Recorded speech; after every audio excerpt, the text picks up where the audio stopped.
welcome to Prayers Radio Conversation. I'm your host, Rich Jarvis. This is my co-host, John Waterhouse. That's me. This show is only about prayer. Ernest Holmes, what we call spiritual mind treatment in this philosophy. You got it, John.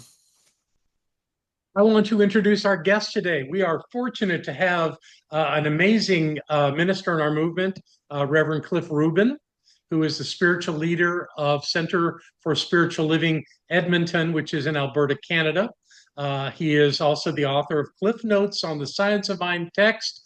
So he has some great insights on what Ernest Holmes taught us through that work. He found Science of Mind at the center in Asheville, North Carolina. At the time, it was quite a little bit outside of Asheville and had a different name, but it's known as Center for Spiritual Living Asheville now, and served in many wonderful ways there, starting as our disc jockey in the back of the room to becoming our wonderful music director and leading our music for a number of years. And is a dear friend, and I'm really excited that you're here. Welcome, Reverend Cliff. So I guess we're starting with prayer. Yeah, let's start with prayer. That's what the show's about and all, you know. Absolutely. It's only about prayer. All right. If you pray us in, that would be great. There's only one power, one presence. There is only one right here, right now, that we experience in every cell of our body, that we feel in the sense of oneness and connection to everything that is around us. And because I know that must be true, I know that means I am this one.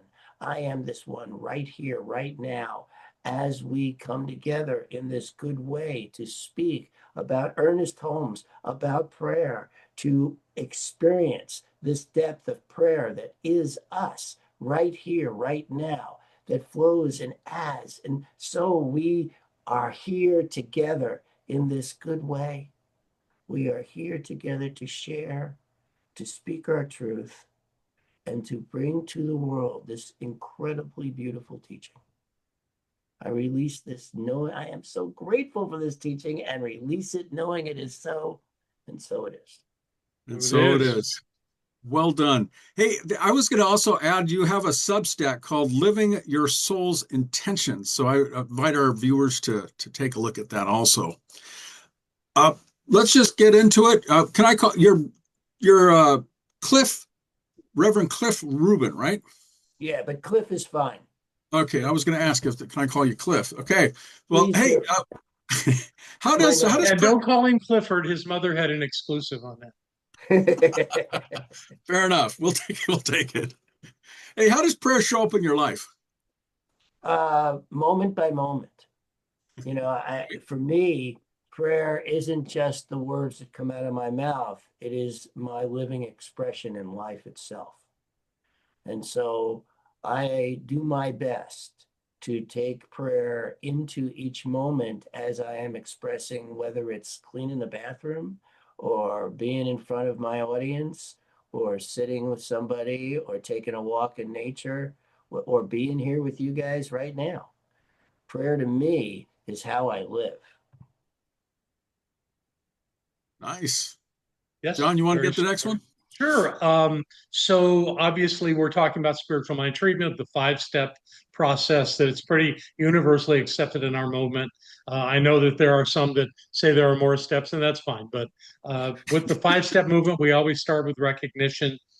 What do you do to get in there and actually know to the depths of your being what God is? I sit, right? I'm a meditator. And so, and I find that because I've been meditating now for so many years, that I can take that sense of it as I'm walking. So it's not just about sitting, though it starts that way every morning, right? It's that making sure I start my day in that sense of God, in that sense of wonder, in that sense of awe that is in me. And then I begin my day, which doesn't mean I don't get pulled out, right? The drama of life can be pretty can be a real big pull, But over the years, this practice becomes a habit of reminding myself, constantly remembering, wait a minute, whatever's going on here that's upsetting me or it's thrown me a little bit, this is God too. And this is my opportunity to remember that. And so it's walking around every day with that remembrance and with that sense and with that feeling that whatever's going on right here and now, this is the awe of it. This is the richness of it, that we get to be here and have this experience, and that it's God. It all is. So, it's a constant habit of reminder, built over many, many, many years. Many moons, I guess. Hey, Yeah. what tangible results have you seen from prayer? I mean, do you just throw it out there and just, I mean, what I mean, we know about the parking space thing. Yeah. It's really interesting for me when people talk about the tangible results. The most tangible result that I have is that I'm alive, is that I am walking in life in what I think is an extraordinary life. And it doesn't really matter to me what is going on out here. It's me. It's what's going on in here that matters to that I am focused on. I've learned many moons ago that when I focus out here at tangible results, I'm not focused in here. And so this is where it all starts. And then what I noticed in terms of tangible results is my relationship to life has just softened. My heart is opened, that the way I am with people tell me all the time that even in the time I've been here in Edmonton, people are telling me, you're way softer now than you used to be. Now that's a real tangible result, is when people are telling you, you're a softer, easier guy to be around. Well, I'm loving hearing that, and that's how it feels inside myself, that I'm softer and more loving with myself. And so that's what's manifesting out here. And so my community, we have we started with 40. We now have between 120 and 150 on a Sunday within 3 years. And that's grown organically and naturally because people feel the love when they walk in the room. They feel safe. They feel like they belong. And that really matters to me. Not whether I got, a fancy car or this or that. What matters to me is my relationship to life. And that has changed dramatically through this teaching and through this, using prayer. It's beautifully expressed, Cliff. I'm, I've seen all kinds of ministers in this movement, and what you described is not everywhere. But the fact that it's where you are, to me, means that you're surrounding yourself with people you love, and you're doing the work that fills your heart and soul with a sense of value. And I think Yeah, that's beautiful. Good for you. Good for you. So you get up in the morning and do spiritual practice pretty quick. I do. What does I that do. look like? I'll Obviously, tell you've you, mentioned meditation and yeah. prayer, but how does that all fit together? So one of the more interesting things is, I'm a hippie from the 70s, right? And so my normal lifestyle has been get up around 9, 10 o'clock and stay up to about midnight, 1. Well, recently I started waking up at 5 and Ah, going to bed at 9:30. This is a real shift that I never anticipated, but has been wonderful because being up at 5 in the morning, it's like so quiet, and to get into a prayer space is way easier than when there's hustle and bustle going on. And so I get up, I make tea. I have a ritual around green tea every morning. So I go make my tea, I sit on the couch, and I go into prayer, you know, right away.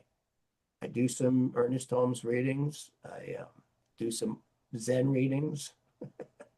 and I pray and I meditate and I just sit in the awe of it. I love feeling. I have a lot of plants in my living room that are flourishing, really flourishing, which is new for me, by the way, because I have killed many a plant in my life. And so having plants that another tangible result, my plants are alive and well and flourishing. And that's new in my life. That's great. And so just sitting with them and listening and expressing into just how I want to be in the world.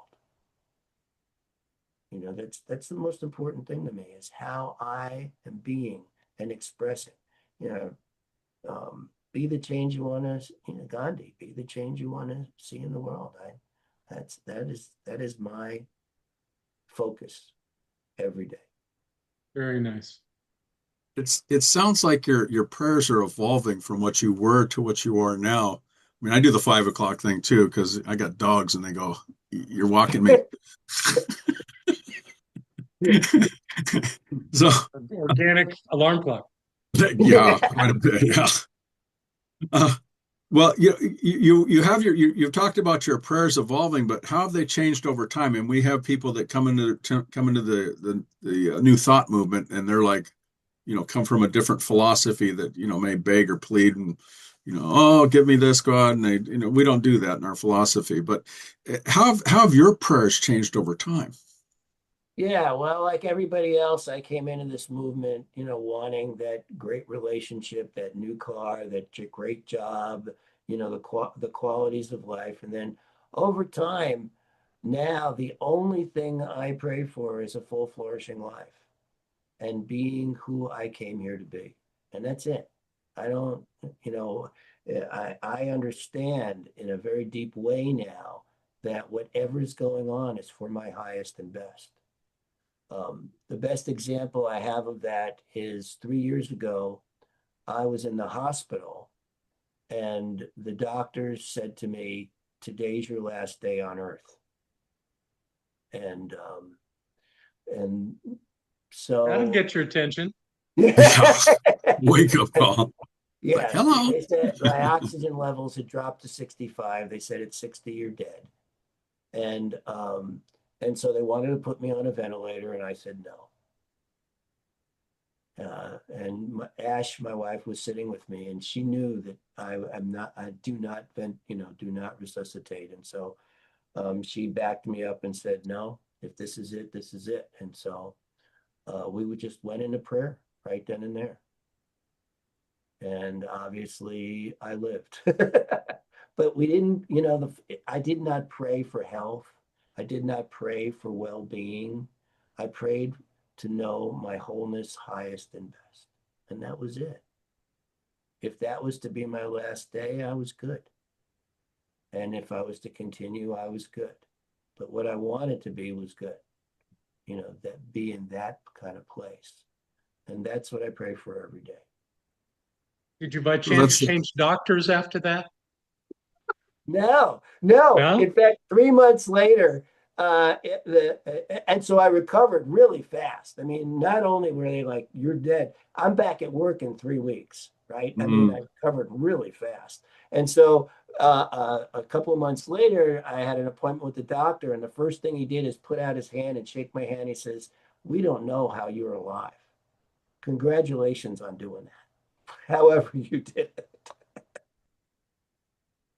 So that was a prayer answered and stuff. That's a great story. That is a great story. A lot of times because prayer we're the ones that are doing prayer, and our mind is the mind of God. And then when we do that, it ripples out to the universe of what we want. So when we do it, you would probably agree that when we do prayer, it's really for ourselves and for our world around us. Yeah, well, I mean, that's what I've come to realize completely. So I'm only praying for myself, really, and be it because I know that if I'm being that solid, best person that I came here to be, then it does change what happens out here. I mean, it does impact life. And so that's where I keep it all. It's like I call it my close to the bone work. And because I'm in this moment. How am I being in this moment? Am I being that person I came here to be right here and now, no matter what the circumstance. And that's where my prayer is. That's being on purpose. Good for you. Fantastic. And we're explaining in this conversation about Holmes' statement that the practitioner treats the practitioner. And a lot of my students, when they first hear that, don't understand it.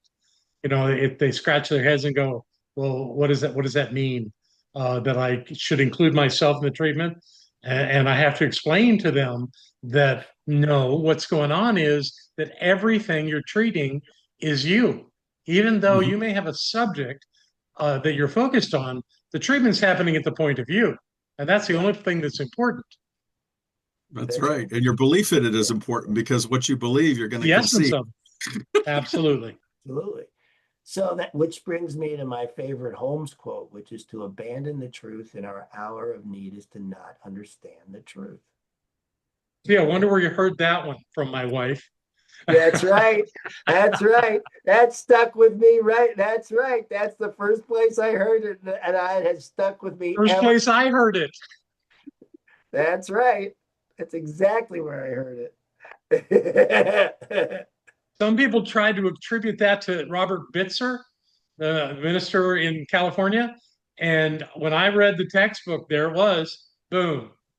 A Boom. lot of things in the textbook people quote, and you think that they actually quoted it themselves. It's funny. It's like, no, Probably Bitzer read it and said, yeah, I'm going to teach that. maybe, maybe. Hey, you got the next question, John, if you like. Oh, goodness. So we're talking about treating others there for a moment. If someone comes to you for treatment, you do the work, and they come back to you and say nothing happened or it didn't work or anything like that, what do you do with that? I say that actually everything is working. It just may not look the way you think it ought to look, Nice. right? That as long as you think it's not working, well, then it's not because what you believe is true. So you Sure, get to be that's their ready. affirmation. That's right. That's it. That's right. Hey, what triggers a prayer in your life? I mean, you said that you were sick at one time, and you know, what is your practice and stuff? Like, oh shoot, I see a car got hit, or oh something bad happened. And let's not just put it on the bad scope. We also do prayer when we want good and we want more good, gooder, if you say. How does that work for you? What triggers you to do prayers? Most people, the enemy, and there's no atheist in a foxhole. Everybody prays, right? But the other part of the other broad spectrum of it is, hey, I want greater good in my life. What triggers you to do that greater good in your life? Honestly, I don't think about that. Hmm. Greater good. What triggers me is if I'm not being my highest and best. It's honestly, it's the only thing I'm looking at. Not what's going on out here at all. I'm just looking at how am I expressing now in life? What am I bringing? And if I'm not bringing my best, it's time to prayer. It's time to go back in. It's time to take a moment to get myself back to that place. Hmm. Which honestly I got to do, I don't know, 10,000 times during the day. I'm exaggerating, obviously, but um, I catch Yeah, myself a I'm lot there. of times not being my best, and so that's my focus. Is okay. It's time to refocus. It's time to refocus. It's time to get back to being that. I'll have a thought about Trump or life or whatever, and then I'll go, oh, time to refocus. Time to come back. This is What does that look like for you when you're refocusing? Do you just, well, I mean, well, sometimes how it looks is I go through the 5-step treatment. I mean, okay. what do we have that's better than that, right? So and Barber, it's quoting Reverend Barber, Dr. Barber Waterhouse used to say, if you get the first 2 steps, you really don't need the rest. And Mhm. so, and a lot of times that really does it for me. Mhm. It's kind of what you're Once I get, describing is staying in the first two steps, yeah, that's but right. you're teaching a 5-step treatment. Yes. So how do you teach the fifth step? What do you tell people about that process of release. Part that this is the place in which you get to decide whether you're going to counteract another prayer or really trust the process. That release is about trust. And how deeply can you trust that what you just put in motion is already done? It is a trust. You're absolutely right. And a belief in yourself that you know what you want, or you're open enough to actually have God give you that which you don't even know that you want. That greater good, if you will. Because a lot of times, at least when I pray, I sit there and I go, God, this or something better. Because God can then throw in that, hey, you weren't expecting this, but here's the cherry on top, like a sundae. And sometimes I get that cherry on top for the sundae, and it's a really good feeling because it's like, all right. That's a great feeling. Oh, yeah.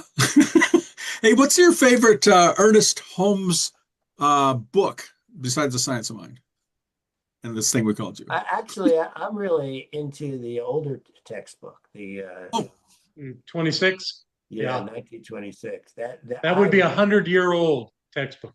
That's right. I didn't even think of that. Right. That's right. Wow, John. Yeah. 100 years old. Wow.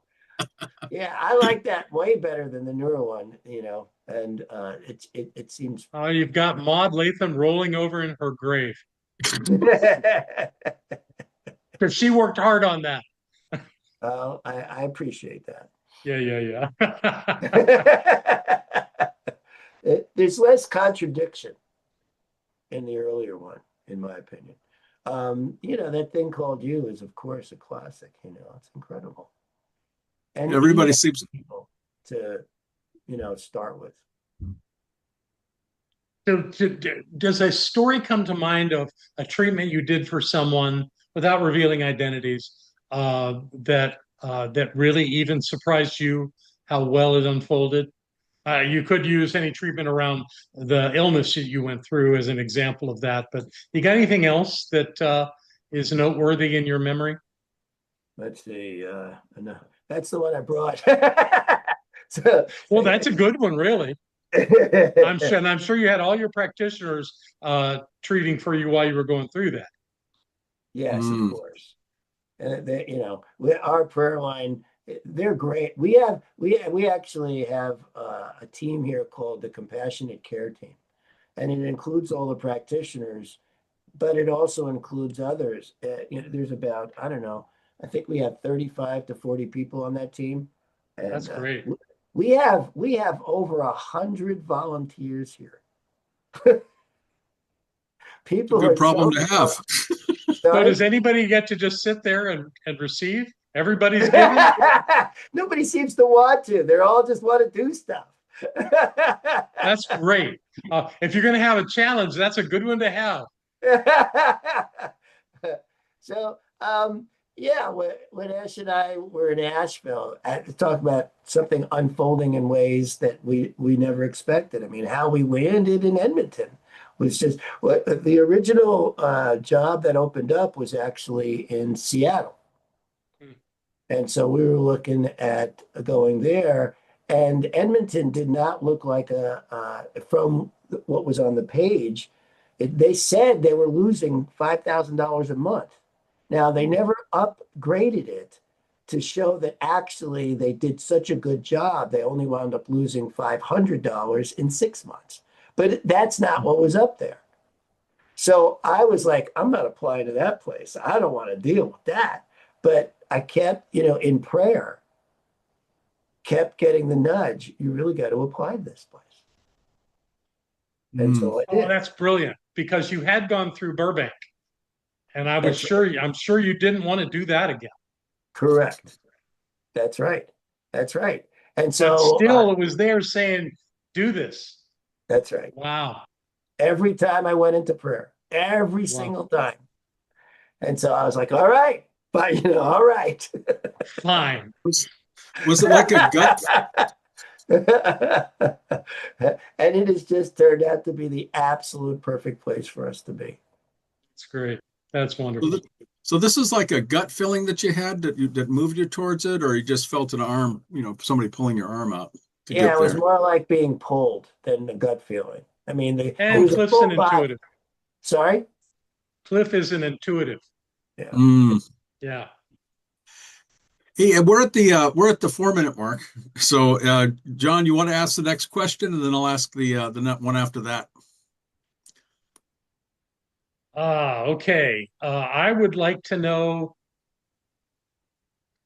when you're working with people on treatment, Mhm. how do you get into or what's your process for really getting in the groove to know the absolute truth for them? Because they come in with a problem. They come in saying something is terribly wrong in their life, and you can't buy into that. But how do you process your own thinking through that? I am always, when I'm sitting with somebody, sitting in truth. Mm. Right? I know the truth. I knew it before they walked in. I know it while they're sitting there, and I know it after they leave. Right? There's the one truth is that our lives work, that we are one, and that whatever problem they have is simply an opportunity for them to recognize the truth of their lives. That's all that's ever going on. And so I sit there and I listen to them, and it really has no, I mean, I feel compassion for their pain, but I don't buy into that what they're saying is true, ever. This is not hard for me at this point. And so um I will say something along the lines of, so what you're really after is this truth, right? One of the big uh, things I teach my practitioners is when somebody says this is what they want, you ask, well, if you got that, what would it give you? And then they tell you, and then you go, well, if you got that, what would it give you? And then they say that, and you go, well, if they got that, what would it give you? And you just keep doing that until you reach your truth. And then you go, oh, what you really want is peace. Well, if you got peace and none of this other stuff happened, would that be okay with you? Right? If you felt loved and none of this other stuff you think you want happened, would that be okay with you? And they'll go, oh yeah, yeah, yeah. And so, well, then let's pray for that. And so you get down to that essence of, and that's, and say to them, is it okay with you that this is where we go? Because it sounds like this is what you really want. They're like, oh yeah, yeah, that's what I really want. And so it's just It's the leading somebody. process. Well stated. Yeah. Actually, it is. Hey, what would you want our audience to take away from today's show? That they are the prayer, Mhm. that their life is actually the prayer. That using the spiritual mind treatment is a wonderful tool to help us remember that how we express our lives is the prayer itself. Nice. Nice. Well, we're going to give our final plug, which I'm Prayers Radio. And John, where can they find you at? Oh, they can find me all over the place. I have another podcast which they can find on Substack or Facebook or probably a dozen other places called Higher Reality on the Edge of Understanding. I'm So going to look check us up. that out. There you go. Come check that out. And my latest book was just released. It's on Amazon, and it's called what is it called? Spirits Awakening. There you And go. it's really my story of my awakening over the past 4.5, 5 decades. And then Nice. But I still Cliff, managed to keep it to a reasonable length. I didn't go on and on. Well, I'm looking forward to reading that. Cool. We'll get you one. and then we could find Cliff. We could find you at centerforspirit.com. Let me spell that for audience: CENTREFORSPIRIT.com, Yeah, so that they yeah. can find you there. And then you have a Substack, Living Your Soul's Intention. And as I always tell our tell customers too, our people that listen to us on the show, that we are on 19 platforms, so you could see us all the time, and all the show notes will be inside of every single show that we put out. Would you mind? Do you have anything else for us, Cliff? Or if not, would you pray us out? Happy to. Thank you, Cliff. So once again, remembering that there is only one, that's all there is. That's all that's going on all the time. That's all that's going on right here, right now. And in that knowing, that means that we are this one. We must be connected, enmeshed, immersed as one. And I am so grateful for our time together. I'm so grateful for the good works that Rich and John are doing in this world, on this podcast. I'm so grateful for being invited to be here. So grateful for the depth and richness of conversation we just got to have. And I release this knowing it to be so. And so it is. So it is. We will see you next week for another episode of Prayers Radio. Bye. Blessings, everyone. Your